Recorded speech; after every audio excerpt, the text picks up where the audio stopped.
Pernikahan merupakan ikatan sakral antara seorang pria dan seorang wanita yang berlandaskan cinta, kasih sayang, dan kerjasama dalam membangun keharmonisan dan untuk berumah tangga. Dalam Islam sendiri, pernikahan merupakan ibadah yang telah diatur oleh Allah Subhanahu wa Ta'ala untuk menjadikan pernikahan dalam Islam sendiri sudah diatur oleh Allah Subhanahu wa Ta'ala sebagai bentuk ibadah dengan tujuan untuk mencapai sakinah, mawaddah, dan warahmah dalam hubungan keluarga. Idealnya dalam pernikahan agar mampu untuk mewujudkan nilai ibadah ini dan serta tidak hanya sebagai menambah pengikut agama, namun juga menambahkan nilai sebagai kebudayaan dari manusia sendiri yang sah di hadapan Tuhan. Beberapa waktu yang lalu, tidak lama ada musisi yang cukup terkenal di Indonesia, yaitu antara Rizky Febian dan Mahalini. Di mana Rizky Febian dan Mahalini ini melakukan pernikahan beda agama. Di mana dari pihak Rizky Febian itu beragama Islam dan Mahalini beragama Hindu. Nah, bagaimana sih praktik pernikahan beda agama ini dalam perspektif Islam? Simak video ini, kita akan mengulasnya dengan pakar keluarga Islam. Hak asasi manusia menjamin manusia untuk memilih keyakinan atau pilihannya menjadi salah satu isu yang terkait erat dengan hak asasi manusia, terutama dalam hak untuk membangun kebebasan dan menentukan pilihannya sendiri.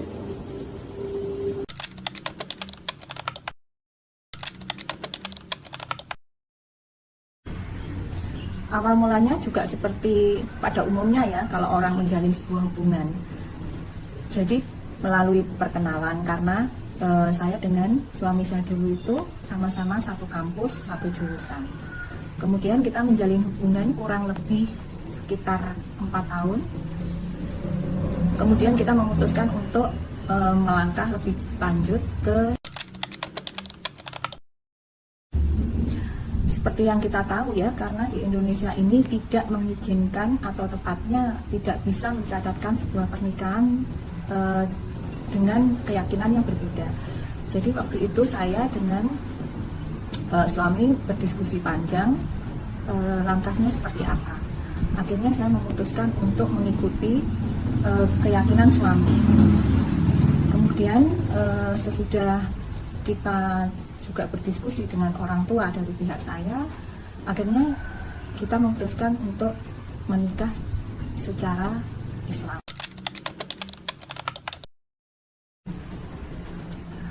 Sesudah saya memutuskan untuk mengikuti keyakinan suami, kemudian mendapatkan surat untuk mendapatkan pernikahan di catatan sipil.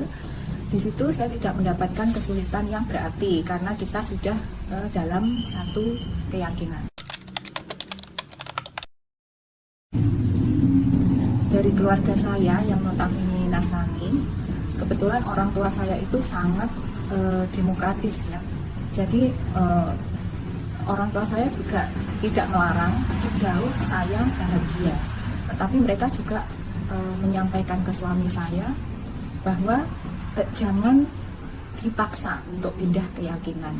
Tetapi kalau dia memang bahagia, orang tua saya bilang ikhlas. Dan sesudah saya menikah dalam satu keyakinan dengan suami, saya tidak mengalami tekanan apapun. Justru tekanan itu saya alami sebelum menikah.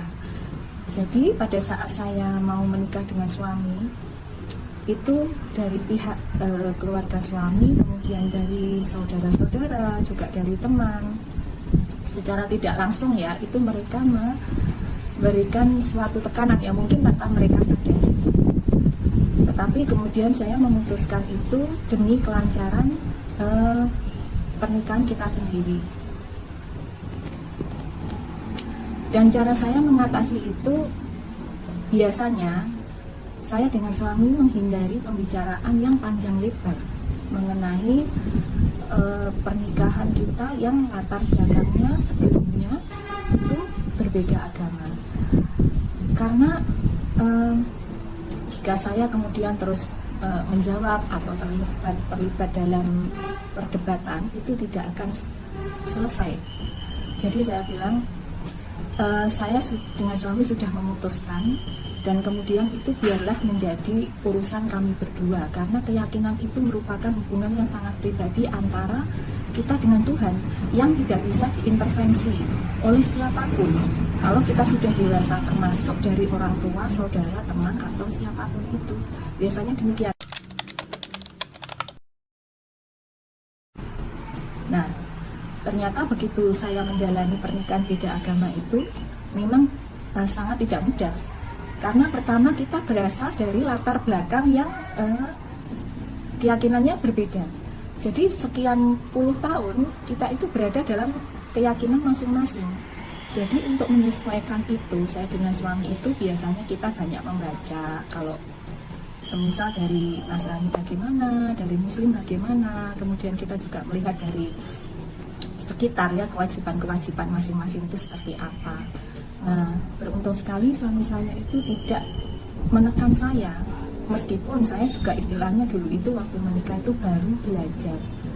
Tetapi secara tidak langsung saya sendiri merasakan ya banyak tekanan-tekanan yang kadang-kadang itu saya sendiri merasa untuk menjalankan ini itu berat gitu.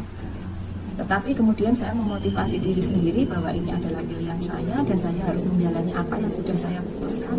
Maka kemudian saya merasa jauh lebih baik dan jauh lebih bebas begitu untuk menjalankan rumah tangga yang sudah saya putuskan bersama. Sekian.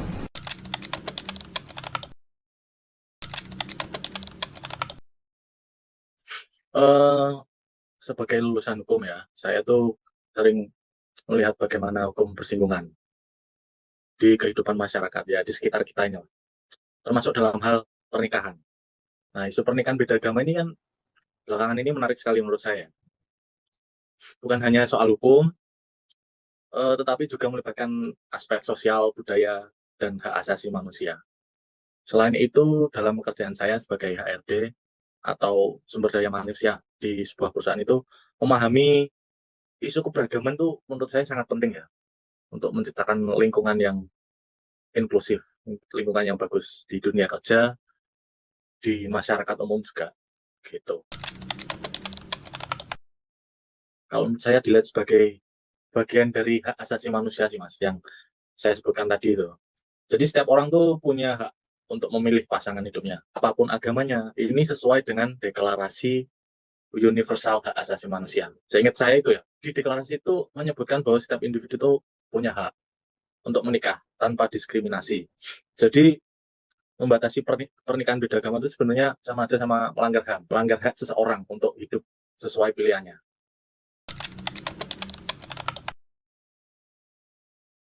Kalau menurut saya tentu mas, tentu melanggar. Larangan seperti yang disebutkan Mas Surya itu bertentangan dengan prinsip kesetaraan menurut saya. Dalam hukum HAM, semua orang itu harus diperlakukan sama rata, tanpa memandang agama, ras, dan lain sebagainya. Membatasi pernikahan juga, terutama pernikahan beda agama itu ya, berarti membedakan orang berdasarkan agamanya. Jadi orang itu dibedakan menurut agamanya gitu. Jadi ya menurut saya jelas-jelas diskriminatif sih mas, gitu. Kalau hal ini sebenarnya bisa jadi masalah sih mas. Negara itu memang boleh mengatur hukum sesuai norma mayoritas, tapi negara juga punya kewajiban melindungi hak individu yang berbeda. Jadi apalagi di Indonesia ini kan banyak rasnya, banyak agamanya juga. Lambang negara kita juga kan prinsip utamanya kan Bhinneka Tunggal Ika juga ya kan, berbeda-beda tapi tetap satu. Jadi sebaiknya negara itu menyediakan alternatif mas, menurut saya ya. Seperti pernikahan sipil, jadi sehingga pasangan kalau mau menikah beda agama tetap bisa, tanpa harus tunduk pada aturan agama tertentu atau agama mayoritas di suatu daerah atau negara tertentu gitu mas.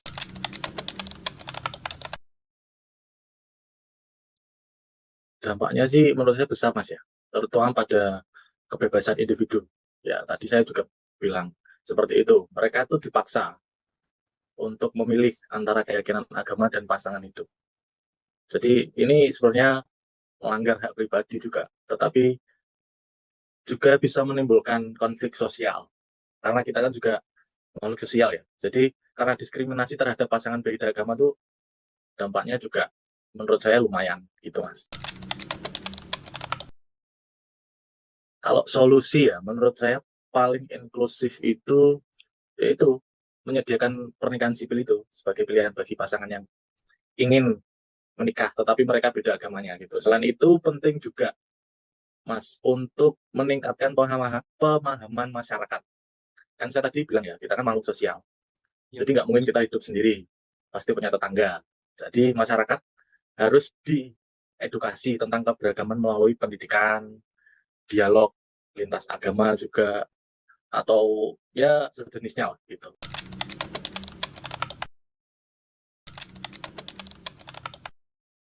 Jadi kalau secara umum perkawinan beda agama itu khususnya kalau di dalam Islam ya, di fikih klasik itu atau fikih yang sudah zaman dulu, bukan fikih yang kontemporer itu tidak ada penjelasan mengenai yang lebih jelas dalam artian di dalam kitab atau dimanapun itu tidak ada yang menjelaskan mengenai perkawinan beda agama secara eksplisit gitu nggak ada.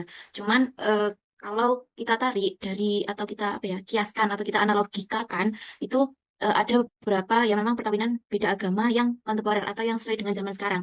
Sebelumnya perlu diketahui bahwasannya yang namanya fikih ya terutama karena kan pembahasannya pasti fikih ya. Fikih itu kan dinamis bahasanya. Jadi mengikuti zaman begitu. Nah, kalau untuk perkawinan beda agama sendiri, itu setahu saya itu memang tidak diperbolehkan secara mutlak. Itu juga sudah ada di nas Al-Quran, kalau nggak salah surat Al-Baqarah sama surat apa gitu, saya lupa, nanti bisa dicari sendiri. Ada itu di nas Al-Quran memang sangat tidak diperbolehkan atau haram lah hukumnya gitu. Jadi kalau nggak salah itu redaksinya pokoknya diharamkan menikahi wanita musyrik kayak gitu. Nah itu secara umumnya seperti itu. Namun melihat beberapa eh, perkembangan zaman gitu khususnya. Nah itu akhirnya di dalam literatur fikih klasik itu dibagi menjadi tiga. Nah itu nanti yang tiga itu kalau nggak salah perkawinan antara seorang pria muslim dengan seorang wanita yang musyrik atau yang apa namanya non muslim ya. Terus yang kedua itu perkawinan antara seorang pria muslim dengan wanita yang ahli kitab. Nah, terus yang ketiga itu pernikahan seorang wanita muslimah dengan laki-laki yang musyrik. Nah, laki-laki musyrik yang kategori yang ketiga ini adalah itu entah dia musyrik non Islam ataupun ahli kitab. Jadi perlu diketahui bahwasanya itu ada yang namanya ahli kitab. Nah, ini yang mungkin banyak banyak apa namanya menimbulkan multitafsir. Jadi banyak yang menimbulkan multitafsir sehingga banyak yang berpikiran bahwasanya ahli kitab itu adalah orang-orang yang non muslim.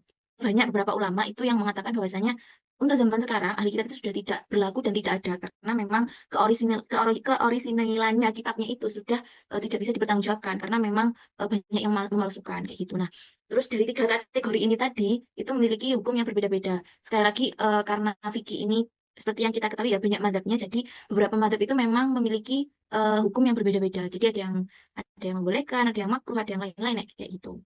Nah, terus itu sih kalau untuk umumnya secara mutlak memang Islam tidak membolehkan gitu kalau secara umumnya gitu. Nah, kalau mungkin ini saya juga menarik dari apa ya perspektif hukum Islam yang ada di Indonesia sendiri. Nah, itu karena tadi kan saya membahasnya masalah fikihnya. Nah, ini mungkin saya akan membahas masalah hukum Islam yang ada di Indonesia sendiri. Nah, kalau di Indonesia itu kan setahu saya itu memang tidak ada yang menjelaskan akan hukum akan pernikahan beda agama. Bahkan di Undang-Undang Nomor 1 1974 itu juga di pasal 2 itu juga dijelaskan bahwasanya intinya pernikahan itu dilaksanakan sesuai dengan kepercayaan masing-masing. Nah, dari situ kan bisa disimpulkan bahwasanya ya memang dari undang-undang sendiri pun mengatur bahwasanya pernikahan beda agama itu tidak diperbolehkan. Harus sesuai dengan agamanya masing-masing. Ya intinya jangan mengorbankan agama atau menghalalkan segala cara lah. Kalau sudah di dalam Al-Quran sudah dinas seperti itu ya maka jangan menghalalkan segala cara gitu.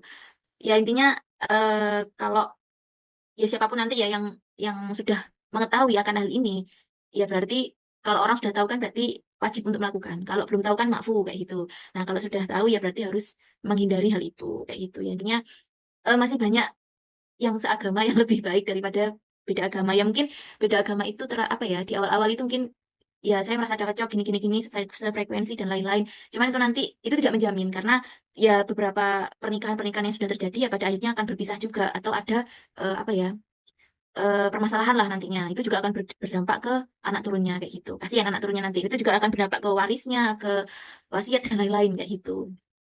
Memilih pasangan sejatinya adalah hak setiap individu, pria maupun wanita. Namun dalam bingkai aturan agama Islam dan aturan hukum di Indonesia terdapat batasan yang melarang untuk menikah beda agama. Cinta itu memang buta, cinta itu juga gila, tapi jangan lupa cinta pada Tuhan kalian masing-masing. Sekian dari kelompok kami. Assalamualaikum warahmatullahi wabarakatuh.